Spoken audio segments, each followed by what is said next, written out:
It's my feel-good breakfast show. Welcome back on this wonderful Tuesday. You are tuned into your Feel Good Breakfast Show, Expresso right here on S3. Wonderful to be in your company. Now, we are continuing our Sun Awareness Month series, and today we are focusing on a crucial yet often neglected aspect of sun protection, caring for our eyes. Yes, have you ever thought about that? Joining us this morning, dermatologist Dr. Nompelo Kancho, to shed some light on the importance of eye care in the sun. Doc, good morning and welcome to your Feel Good Breakfast Show. Are you feeling good? Me. It's awesome morning. Thank you. Fantastic. I'm glad we are talking about this because I don't know, I feel like this summer particularly, the sun has just been relentless. I feel like it's been stronger than ever. Yeah.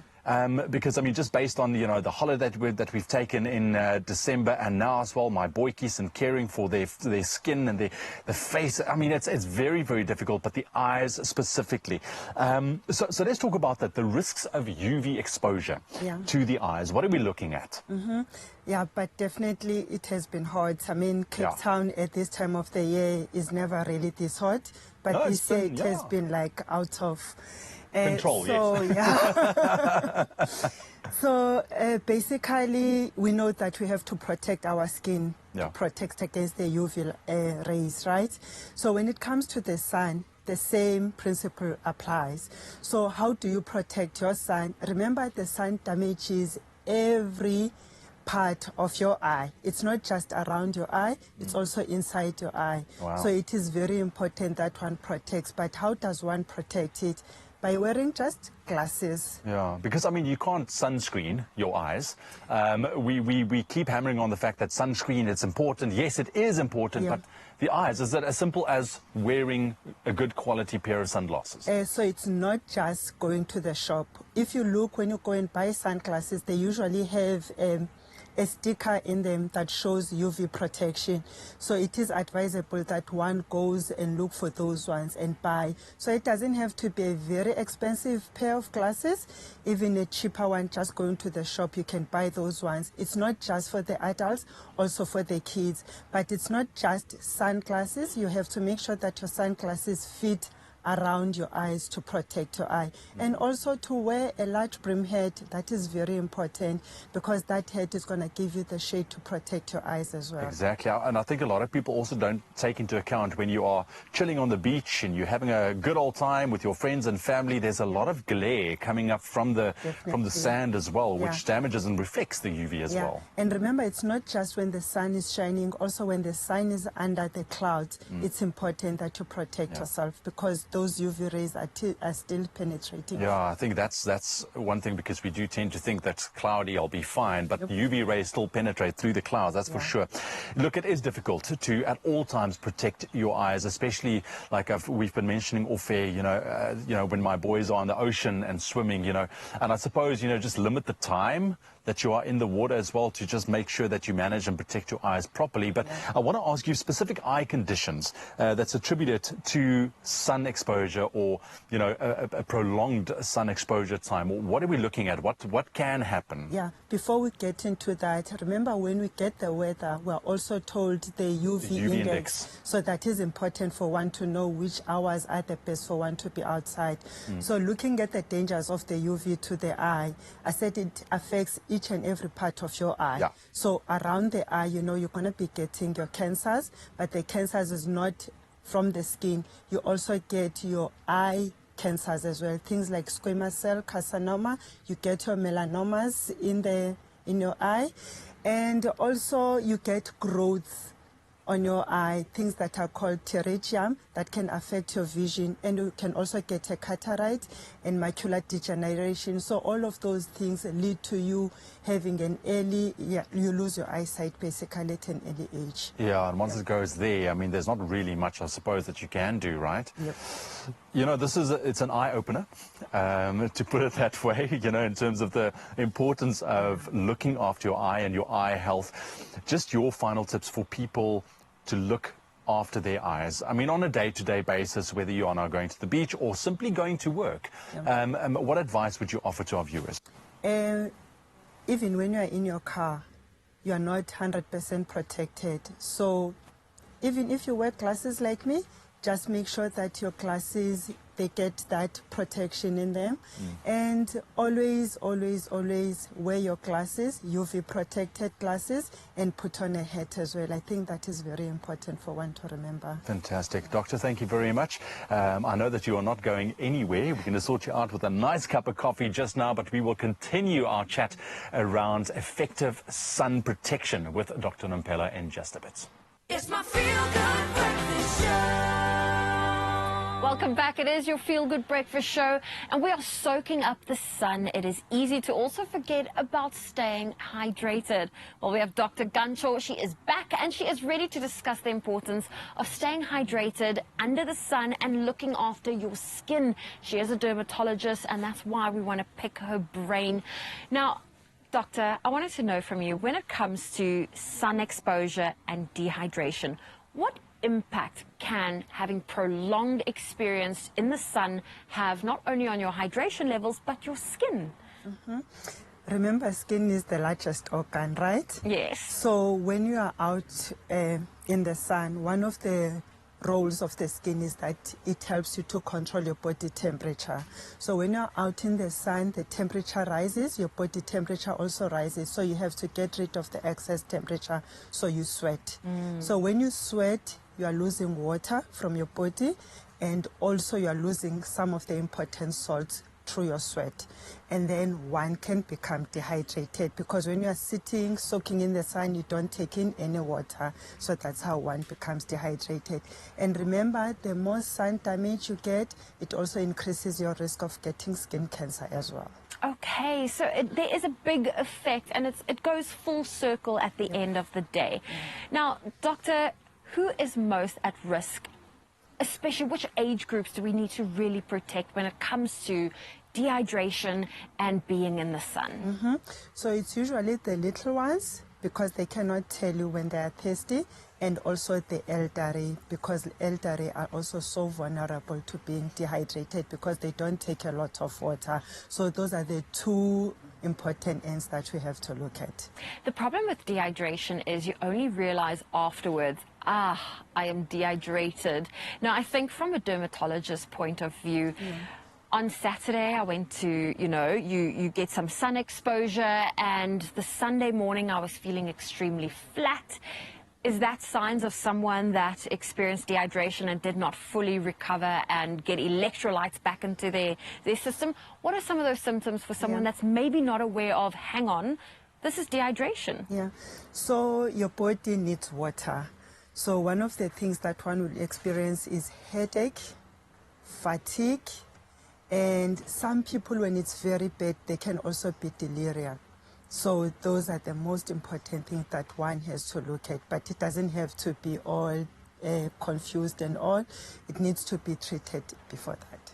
And is the same for children? Would the same side effects or symptoms appear within a smaller child if they experience dehydration? So kids can also present with vomiting, when they are dehydrated.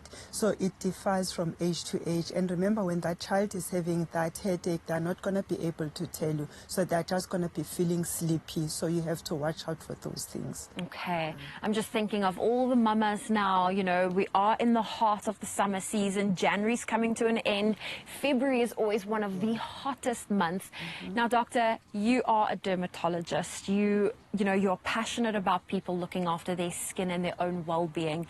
How can people stay hydrated other than just drinking water? Is that just the simple answer? Drink water, or are there other ways? Sun protection is important. So that means one have to put on the sunscreen, so that those sun rays don't get into their skin.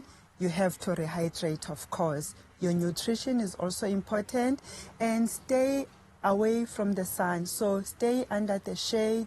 What you eat is important, and basically just protect yourself and drink that water. Drink that water. I think what a lot of people also forget is when you were explaining about, your body temperature rises, you start to sweat, that also impacts your sunblock coverage when you are at the beach.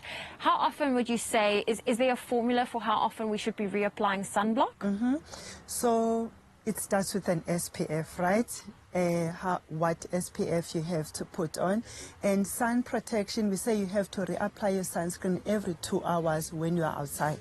So that helps to protect. It doesn't matter what SPF you put on. You have to reapply every 2 hours when outside. Oh, well, Doctor, we are so happy you are here shedding some knowledge and making sure that we look after ourselves.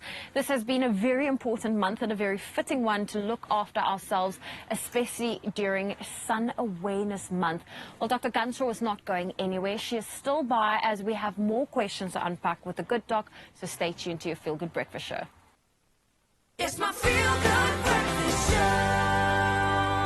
Welcome to it. This is your Feel Good Breakfast Show Expresso right here on S3. It's your Tuesday morning, and right now in our final segment of Sun Awareness Month, we are debunking common sunburn myths and offering essential tips for safe sun exposure. Dr. Nompelo Gancho, welcome back. Welcome back to the couch. I'm a new man. I feel like I should reintroduce myself to You you. look beautiful. Thank you very much. Look at me fishing for a compliment. No, it's lovely.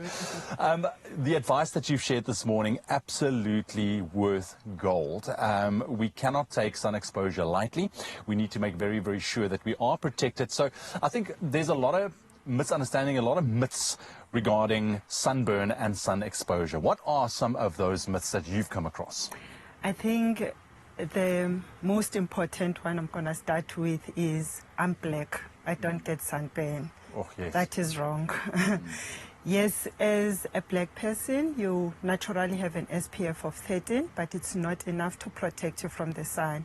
We all know, no matter how dark you are, you do get sunburn. You may not look red as a Caucasian person, but you will feel your skin is burning, and then afterwards you'll see your skin peeling off. So sun protection is for everyone. And also people will say, because I'm black, I'm not going to get a skin cancer. That is wrong as well. Everyone under the sun will get a skin cancer. So we'll get a sunburn, and then you will get a skin cancer as well. So everyone needs to wear a sun protection, at least an SPF of 30. And also another thing will be like, oh, my SPF is very high, I don't have to reapply my sunscreen.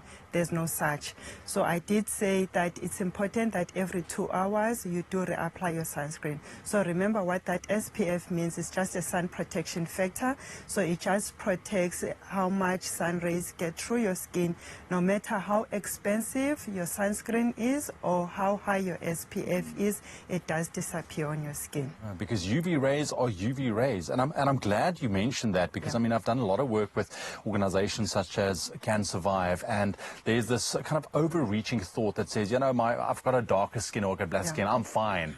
You know, I don't have to worry so much, but the risk factors are the same for everyone. So thank you very much for that piece of advice right there. But how do we go now and distinguish between fact and fiction? How should we look at this? Because, I mean, we want to make sure that we are protected. I mean, even in winter months, the UV rays are still there. Even when there's a snow, hey? Those Especially sun that, rays will reflect on that. So I think first thing that one will do, if it's summer, we'll put on a sun protection. So how do you know? When you look at your sunscreen, it's important that it protects you not just for UVA. It's written UVA, UVB, visible light, and some of them will protect you against the infrared as well. And also when you look at that, usually they'll get a seal from the Cancer Association. That means the claim is for it. It has been tested. So I think that is very important for one to look. And people always, most of the time, will think of sunburn and skin cancer. Remember, when it comes to sun, for darker people, it does cause them to have hyperpigmentation.